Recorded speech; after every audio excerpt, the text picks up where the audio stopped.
As long as they think you're young and dumb, they're going to spend the cash. Man, go sit down. Go sit down. Media trainers have been training older artists to lie and say they were as much as 10 years younger than they were. It's all to sell you records, to sell you a image. Y'all, back in April of last year, Beyoncé pulled up in the Cowboy Carter Art Book and released her own birth certificate. September 4th, 1981, 9:47 p.m., Houston, Texas. Case closed, right? Wrong, because every time somebody in that family opens their mouth, the math don't math. Gabrielle Union said her and Bey been friends since they were teenagers. Mathew Knowles said on the radio Beyoncé was the exact same age as Pink and Usher. And her ex-stepdaddy Richard Lawson got paid $300,000 in a divorce settlement with a clause saying he can't say one negative thing about her. Sit down. Let me get into it. Now here's what got the streets doing detective work in the first place. Beyoncé didn't just casually confirm her age. She put the birth certificate in a $300 art book she sold to her own fans. That's not clarifying, honey. That's evidence submission. But what I do know is I was born in 1977.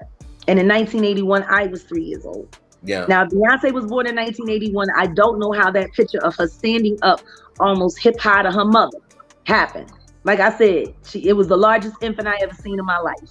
And that was in Vibe magazine. And the reason she had to submit evidence is because online they've been saying for nearly 20 years that Bey is not who she says she is, age-wise. I like pictures from the family, 1981, but they saying she was born in 81. Why are they saying she was born in 81 and she's 4 years old in this picture? Right. She looked at least 4 years old in the picture. But see, this is how sloppy they are, because they know all they have to do is write it down and people will believe it. This ain't a new rumor. This is a decade-long file that keeps getting new receipts every single year. And Beyoncé wouldn't be the first Hollywood name caught in an age adjustment either. Whoopi Goldberg has publicly admitted she added years to her age when she was coming up. Nelly, born November 1974, went and told his first record label he was born 1978 when he signed his contract. So the Beyhive can clutch their pearls all they want, but shaving off a few birthdays to stay marketable in this industry is a whole tradition. The question is just whether Bey is on the list, which brings us to the family slips. And baby, they add up. Gabrielle Union first. Back in November 2008, Gabby sat down with the Boots Girls blog and said, quote, Beyoncé and I have been friends since we were teenagers. Gabrielle Union was born October 29th, 1972. Do the math with me. In 2008, she was 36 years old. And if Beyoncé was really born in 1981, that would make her 27 at the time. 9-year gap. Tell me how y'all were teenage friends when one of you was 19 and the other one was 10? It's a small school. I remember her passing through the hallways, and I mean, she was stunning. She was just a stunning woman. But she would sing. I could hear her in the hallways and walking by. And I just remember, and I'm not just saying this, but I remember saying, wow, that girl is something. And I didn't really know much about her. Then there's Mathew Knowles, her own daddy. November 2015, he sits down at Power 105.1 on The Breakfast Club and starts reminiscing about the Destiny's Child come up. And he says L.A. Reid had a competing girl group whose lead singer was Pink. And Pink was the exact same age as Beyoncé. Then he added Usher was the same age too. And they were all 14 or 15 years old. Now, Pink was born September 8, 1979. Usher was born October 14th, 1978. If Beyoncé was born 1981, she'd be 2 to 3 years younger than both of them, not the exact same age. Mathew was there. Mathew made that group. Mathew knows how old his own daughter is. And then we signed to Daryl Simmons, who was partners with L.A. Reid and Babyface in Atlanta. And these guys had this competitiveness. L.A. had a girls group. Bet you don't know who his lead singer was. No. Pink. Oh. She's the exact same age as Beyonce, and there used to be this battle which group was better. You had Usher, he was the same age. They were all 14 and 15 years old living in Atlanta. And Mama Tina slipped too, sis. Tina publicly told a story in an interview about taking 3-year-old Beyonce to see the Jacksons on their Triumph tour at the Astrodome in Houston. When Beyonce was 3, I took her to the Triumph tour with Michael Jackson and his brothers. Wow. And my friend said, well, if you go to this certain area at the Astrodome, he's gonna come out that way. So I had her out there. It was a group of about 20 people. He walks over, tries to grab her. And she loved him so much. She was just overwhelmed as kids do. And she just started crying. And Sweet story, one problem. The Triumph Tour ran from September 1980 to September 1981. And Beyonce's own birth certificate says she was born September 4th, 1981. So either Baby Bay went to a Michael Jackson concert as a newborn wrapped in a blanket, or Tina misremembered by a couple of years. And in which direction do you think she misremembered? Tell me how a whole family keeps slipping about the same thing accidentally. I think they have so much because they started so early in life. I mean, this goes back to 8 years old. And now we're talking 34.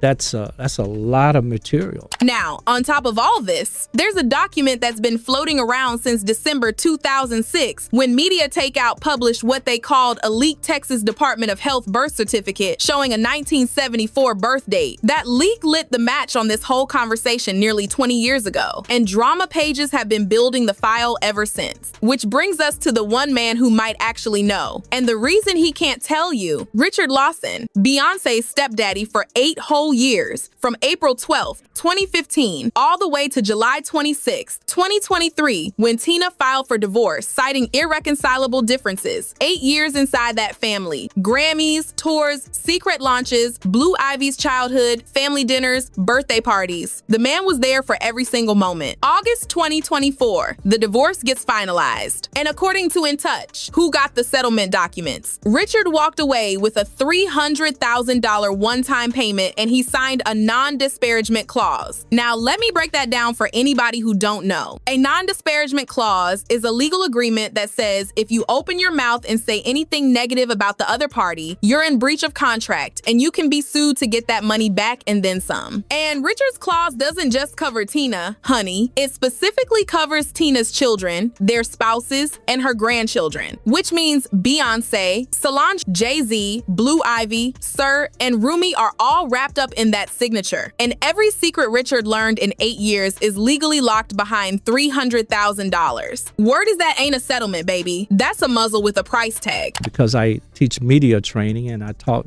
the girls media training, is you always bring them back, roll them back in to the book, The DNA of Achievers. Insiders close to the Lawson family are alleging Richard has been talking behind the scenes for months, but he can't say a word publicly without losing everything. And if there was nothing to protect, why would that clause need to be that specific? That's why folks online are calling the Cowboy Carter Art Book birth certificate what it really was. That wasn't a fun collector's item, sis. That was Beyonce submitting her defense before the tour started, right when the age chatter was about to spike again. And Tina's matriarch memoir dropped that same month, April 2025, a whole New York Times #1 bestseller about her life as a mother, and she conveniently didn't clarify a single thing about the age question. Insiders close to the Knowles family are alleging that memoir got heavily fact-checked by Bey's team specifically to make sure nobody slipped again. The Beyhive will tell you Bey looks great for whatever age she is and drop it. The streets will tell you a whole family don't accidentally slip in the same direction for 20 years. And Richard's got 300,000 reasons to keep smiling and saying nothing. So is Bey really a 1981 baby? Or did the Knowles family just buy Richard's silence because he knows the real math? Drop your thoughts in the comments and tell me what you really think. Hit that like, subscribe if you new around here, and I'll see y'all in the next one. Bye, baddies.